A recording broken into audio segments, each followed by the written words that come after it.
and falling short of the goal so many times. Many people give up, but others don't. You're looking at a committee that never gave up. This is an extraordinary Senate Judiciary Committee. Here we are in a tied Senate 50-50 with a committee at 11-11, and we were asked to help this president bring someone to the Supreme Court to fill a vacancy. We all know from recent history that that is not an easy assignment. And I want to tell you, we were helped immensely by the fact that President Biden picked the most extraordinary individual that I could think of in America. She turned out to be a pillar of strength, to show grace and dignity, and really won over the hearts of the American people. That's not just a feeling, it's reflected in the polling. After our first week, and she's been going through 24 hours of questions, they asked the American people their opinion of her, and it went up. It was positive. She was cool under pressure. She was solid. And she really made the case that to be the first, you have to be the best.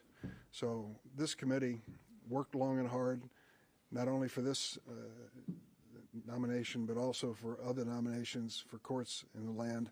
We want to make our justice system look much more like America. And today we took a giant stride forward in giving this judge, Ketanji Brown Jackson, her chance, our lifetime chance, to serve on the United States Supreme Court. I'm going to turn it over to a former member of the committee who's still always welcome in the committee, but the Majority Leader, Chuck Schumer. Thank you. Well, I just wanted to, it is just an amazing day. If I had to think of an adjective to describe all of us, it would be elated. Elated because of this wonderful person going on the court. Elated because America, today, the higher angels, as Abraham Lincoln said, held forth and held true. This has been a long, hard road as we try to get to greater equality, less bigotry in America. And there's often steps backward. But when you have a day like this, it inspires you to keep moving forward. There's no better group to have us move forward than this group. I came here to praise the Judiciary Committee, led by Dick Durbin. He just did a fabulous job. And to praise all of the members of this committee. It's just, when you look around and see, it's an amazingly talented group of people. And they showed it. They showed it in this hearing where the challenges were large. Some of the Republicans on the committee treated the witness and the other members respectfully, but some did not. You all saw that. But this committee held their ground, stayed cool, answered respectfully, and beat back the nastiest of arguments. So they should be very proud of themselves because all of the Senate and all of America is proud of them. Thanks, Chuck. Pat Leahy, President Pro Tem and former Chairman of the Committee. Thank you. Thank you very much, Mr. Chairman. And first off, having chaired that committee for a number of years, I cannot think of anybody who could have done a better job or would have done a better job than Dick Durbin did. And I must admit, Chair, you kept your temper better than I would have. But I've been here for 21 Supreme Court nominations. And I look at all of them, and I look at what we've learned through 21. And here I see somebody extraordinarily well qualified, somebody who will make the court look more like America, and somebody, frankly, I could say to my children and my grandchildren, be proud of what you see, because over those 21, I could not help but think it was rare that we broke through and showed the diversity this country should, even though we had some excellent people. But just as proud as I was when I voted for the first woman to go on the Supreme Court, the first Latina to go on the Supreme Court, now it's come all the way. And I am so happy. I'm so happy that the chair kept us all together. And after 48 years, I'm very, very happy. Thank you.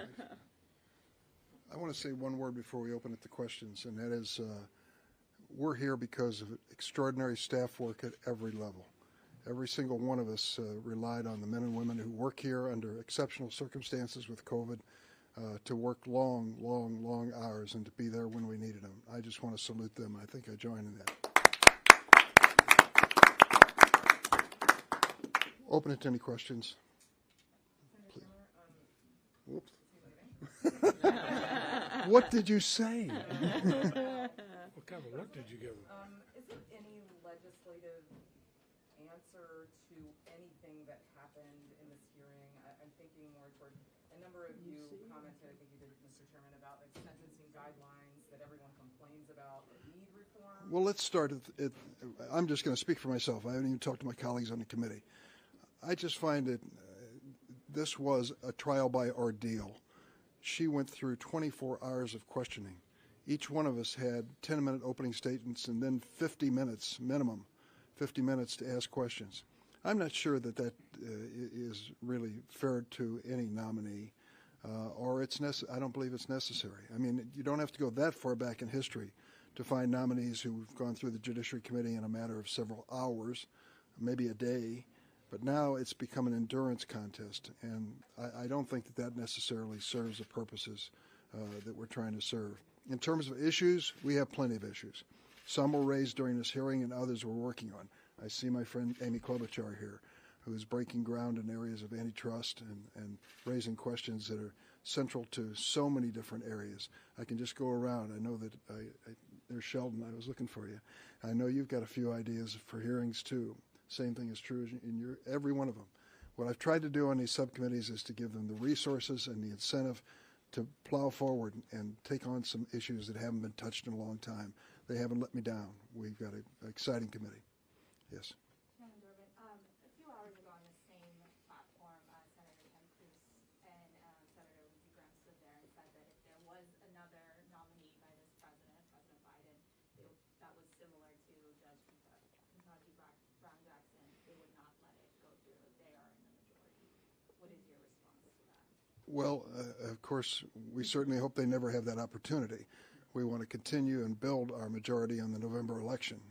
And I think the American people supporting this nominee will understand the stark differences which some Republicans would bring to the bench.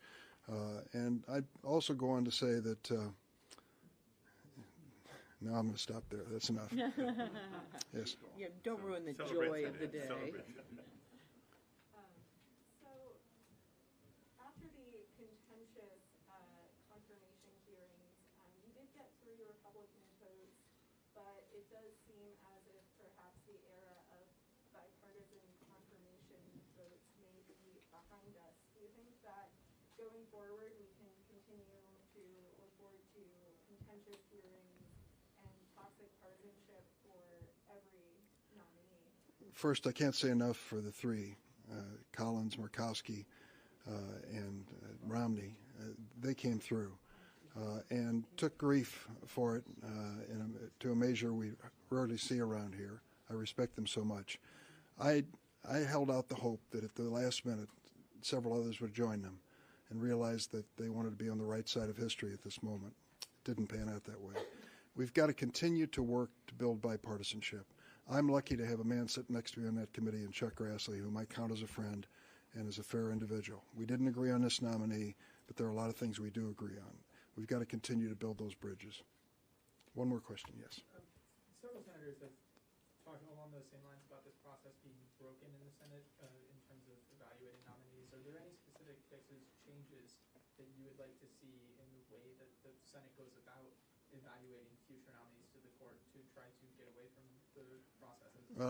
I don't want to give that off the cuff. I'd rather reflect on it. It's changed. I mean, the elimination of the filibuster, the elimination of the 60-vote requirement by Senator McConnell changed the selection process very much, made it much more partisan under these circumstances. But before I start talking about options that we can consider, I want to do it in the cool light of the morning when we are not as excited as we are at this moment, and I'd rather do it in that fashion. Thank you very much. Okay, one more. I just want to ask about your decision-making process. What stood out to you? What was on the forefront of your mind when you decided you'd vote yes to this? That I would vote yes? Yeah, any of you guys. If you have anything that stands out about this, now, Justice Jackson. I believe what I said from the start. If you want to be the first, you have to be the best. This judge brought the strongest conceivable resume. if you ever graduated from law school and someone said you've got a chance for a clerkship, you'd jump at it, right? She had 3 of them at every level of the federal court. And if you said you want a person on the court who has experience as a defender, as a person who has been a district court judge, a circuit court judge, she checked every one of the boxes. And she'd been through the committee 3 times with bipartisan support. She was exceptional, and she had to be, because the first person to ever try to break down a barrier is going to be really carefully scrutinized. So, you know, for me, from the beginning, I thought this president made a wise and strong choice. It's good for America, and she is good for the court. Thanks, everybody. Thank you. Thanks, Richard. I'll just follow you.